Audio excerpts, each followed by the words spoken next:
भैया अपना नाम? मेरा नाम मोहम्मद दीपक है भाई। मोहम्मद दीपक है आपका नाम?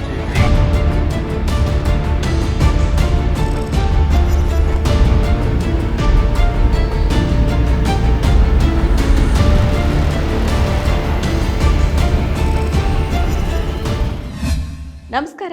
ADIN.comಗೆ ಸ್ವಾಗತ. ನಾನು ಸಪನ. ಮೊಹಮ್ಮದ್ ದೀಪಕ್ ಇತ್ತೀಚಿನ ದಿನಗಳಲ್ಲಿ ಹೆಚ್ಚು ಸದ್ದು ಮಾಡಿರೋ ಹೆಸರು. ಒಬ್ಬರಿಗೆ ಸಮಸ್ಯೆ ಅಂತ ಅಂದಾಗ ಧರ್ಮ, ಜಾತಿ, ಬಣ್ಣ ನೋಡಿ ಅಳಿಯೋರ ನಡುವೆ ದೀಪಕ್ ಅನ್ನೋ ಹಿಂದೂ ಯುವಕ ಮೊಹಮ್ಮದ್ ದೀಪಕ್ ಆಗಿ ಇಡೀ ಜಗತ್ತಿಗೆ ಪರಿಚಿತರಾದರು. ಮನುಷ್ಯನಾಗಿ ನಿಂತು ವೃದ್ಧ ಮುಸ್ಲಿಂ ವ್ಯಕ್ತಿಗೆ ಸಹಾಯ ಮಾಡಿದ್ರು. ಇವರು ನಿಜವಾದ ದೇಶಭಕ್ತ.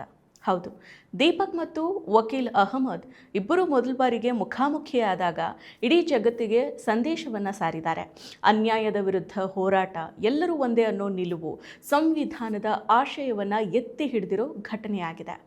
ಬಾಬಾ ಅನ್ನೋ ಹೆಸರಿನಿಂದ ಆರಂಭವಾದ ಈ ಗಲಾಟೆ ಮೊಹಮ್ಮದ್ ದೀಪಕ್ ಆಗೋವರೆಗೂ ಬಂದು ನಿಂತು.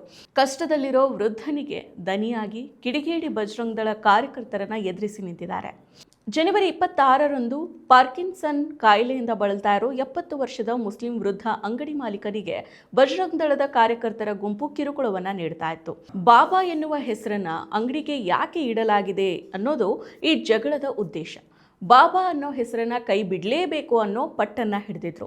ಇದಕ್ಕೆ ಒಪ್ಪಿದ ವೃದ್ಧ ಮಾಲೀಕ ಅಂಗಡಿಯನ್ನು ಬೇರೆ ಕಡೆಗೆ ಸ್ಥಳಾಂತರ ಮಾಡೋದಿದೆ, ನಂತರ ನಾನು ಹೆಸರನ್ನ ಬದಲಾವಣೆ ಮಾಡ್ತೀನಿ ಅಂತ ತಿಳಿಸಿದ್ರು. ಹಳೆಯ ಅಂಗಡಿ ಇದ್ದ ಸ್ಥಳದಿಂದ ಸುಮಾರು 4 ಮೀಟರ್ ದೂರದಲ್ಲಿ ಹೊಸದಾಗಿ ಅಂಗಡಿಯನ್ನು ಹಾಕಿದ್ದ ವೃದ್ಧ ಅಂಗಡಿ ಬದಲಾವಣೆಯ ಗಡಿಬಿಡಿಯಲ್ಲಿ ಹೆಸರು ಬದಲಾವಣೆ ಮಾಡೋದನ್ನ ಮರೆತಿದ್ರು.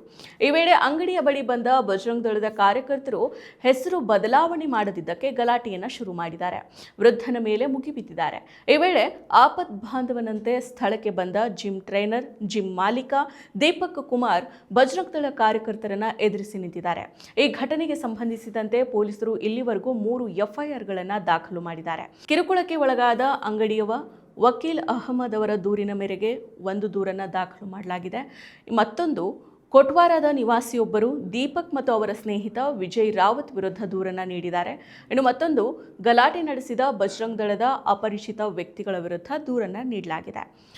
ನನ್ನ ಹೆಸರು ಮೊಹಮ್ಮದ್ ದೀಪಕ್ ಅಂತ ಹೇಳಿದ್ದು ಸರಿಯಾದ ಕೆಲಸನೇ. ನಾನು ದೇವರಿಗೆ ಮಾತ್ರ ಹೊಣೆಗಾರನಾಗಿದ್ದೀನಿ. ತನ್ನ ಧರ್ಮಕ್ಕಾಗಿ ದಾಳಿಗೊಳಗಾದ ವ್ಯಕ್ತಿಯ ಪರವಾಗಿ ನಿಲ್ಲೋದು ಮಾನವೀಯ ವಿಷಯ. ಈ ಪ್ರತಿಭಟನೆಗಳಿಂದ ನಾನು ವಿಚಲಿತನಾಗಿಲ್ಲ ಅಂತ ದೀಪಕ್ ಅವರು ಹೇಳಿದ್ದಾರೆ. ದೀಪಕ್ ಸ್ನೇಹಿತ ಯುವ ಕಾಂಗ್ರೆಸ್ ಜಿಲ್ಲಾಧ್ಯಕ್ಷ ರಾವತ್ ಅವರು ಒಂದು ಗುಂಪು ಖಾಸಗಿ ಆಸ್ತಿಗೆ ಪ್ರವೇಶ ಮಾಡಿ ಅಂಗಡಿಯ ಹೆಸರನ್ನು ಬದಲಾವಣೆ ಮಾಡಬೇಕು ಅಂತ ಹೇಗೆ ಒತ್ತಾಯ ಮಾಡಬಹುದು ಅಂತ ಪ್ರಶ್ನೆ ಮಾಡಿದ್ದಾರೆ. ಇನ್ನು ಈ ಘಟನೆಯಿಂದ ಕೋಪಗೊಂಡಿದ್ದ ಬಜರಂಗ್ ದಳದ ಗುಂಪು ದೀಪಕ್ಗೆ ಸರಿಯಾದ ಪಾಠವನ್ನು ಕಲಿಸಬೇಕು ಅನ್ನೋ ಉದ್ದೇಶದಿಂದ ನೆಗೆಟಿವ್ ವೇನಲ್ಲಿ ಸಾಮಾಜಿಕ ಮಾಧ್ಯಮದಲ್ಲಿ ವಿಡಿಯೋಗಳನ್ನು ಹರಿಬಿಟ್ಟಿದ್ರು. ದೀಪಕ್ಗೆ ಪಾಠ ಕಲಿಸಲೇಬೇಕು ಅಂತ ರೊಚ್ಚಿಗೆದ್ದು ಜಿಮ್ ಮುಂದೆ ಜಮಾಯಿಸಿದ್ರು. ಪೊಲೀಸರು ಸ್ಥಳದಲ್ಲಿದ್ದರೂ ಕೂಡ ಬಜರಂಗ್ ದಳದ ಗುಂಪು ದೀಪಕ್ ಅವರ ಬಗ್ಗೆ, ಅವರ ಕುಟುಂಬದ ಬಗ್ಗೆ ಅವಾಚ್ಯ ಶಬ್ದಗಳಿಂದ ನಿಂದಿಸಿದ್ರು. ಕೆಟ್ಟ ನಿಂದನೆ ಮಾತುಗಳನ್ನು ಸಹಿಸದೆ ದೀಪಕ್ ಅವರು ಪ್ರಶ್ನೆ ಮಾಡೋದಕ್ಕೆ ಹೋದಾಗ ಪೊಲೀಸರು ಹಿಂಸಾಚಾರವನ್ನು ತಪ್ಪಿಸೋದಕ್ಕೆ ಪೊಲೀಸ್ ಠಾಣೆಗೆ ಕರೆದುಕೊಂಡು ಹೋದರು. ಅವರ ವಿರುದ್ಧನೇ FIR ಕೂಡ ದಾಖಲು ಮಾಡಿದ್ರು. ಭಾರತೀಯನಾದ ದೀಪಕ್ಗೆ ಭಾರತದಲ್ಲಿ ಎಲ್ಲರಿಗೂ ಸಮಾನ ಹಕ್ಕುಗಳಿದೆ ಅನ್ನೋದನ್ನು ಮನಗಂಡವರು. ಈ ತತ್ವ ಅನುಸರಣೆಯಿಂದಾನೇ ಅವರು ಇದೀಗ ನಿಜವಾದ ಹೀರೋ ಆಗಿ ನಮ್ಮೆದುರು ನಿಂತಿದ್ದಾರೆ. ಇನ್ನು ವೃದ್ಧ ಅಂಗಡಿ ಮಾಲೀಕ ವಕೀಲ್ ಅವರು ದೀಪಕ್ಗೆ ಕೃತಜ್ಞತೆಯನ್ನು ಸಲ್ಲಿಸಿದ್ದಾರೆ. ದೀಪಕ್ ಜಿ ನಮಗೆ ತೋರಿಸಿದ ಸಹಾಯ ಅದು ನಿಜವಾದ ಧರ್ಮ, ನಿಜವಾದ ನಂಬಿಕೆ.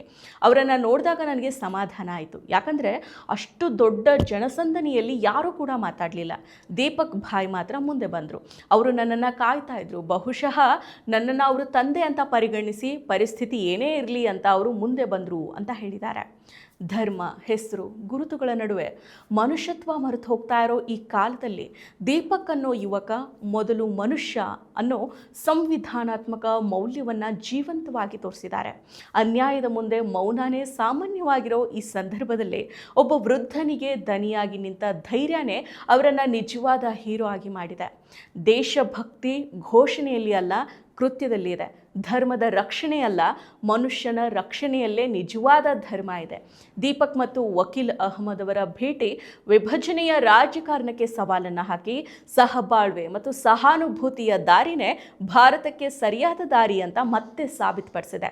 ಅಂತಿಮವಾಗಿ ದ್ವೇಷ ಸೋಲುತ್ತೆ, ಮನುಷ್ಯತ್ವ ಮಾತ್ರ ಉಳಿಯುತ್ತೆ. ಮತ್ತಷ್ಟು ವಿಶೇಷ ವಿಡಿಯೋಗಳನ್ನು ನೋಡಲು ಮತ್ತು ಹೊಸ ವಿಡಿಯೋಗಳ ಬಗ್ಗೆ ತಿಳಿಯಲು ಈ ದಿನ .com ಯೂಟ್ಯೂಬ್ ಚಾನೆಲ್ ಸಬ್ಸ್ಕ್ರೈಬ್ ಮಾಡಿ ಮತ್ತು ಬೆಲ್ ಐಕಾನ್ ಕ್ಲಿಕ್ ಮಾಡಿ.